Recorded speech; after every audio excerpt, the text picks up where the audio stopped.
Дитя мое, как мне тяжело. Что делать на диване? Надо жить. Мы на диване будем жить. Мы проживем длинный ряд дней, долгих вечеров. Мы будем терпеливо сносить все испытания, какие пошлет нам судьба. Мы трудиться для других. Теперь и в старости не зная покоя. А когда наступит наш час,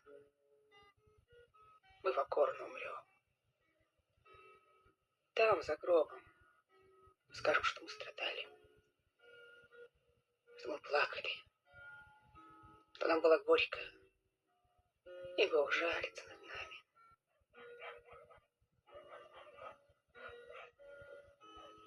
И мы с тобой, дядя, милый дядя, увидим жизнь светлую, прекрасную.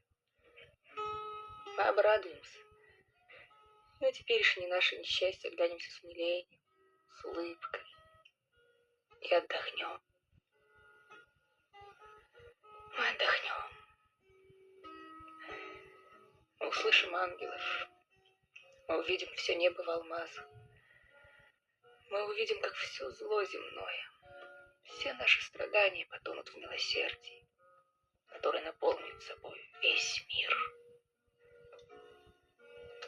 И наша жизнь станет тихой, нежной, сладкой, как ласка.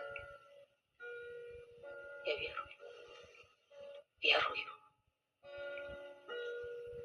Мы отдохнем.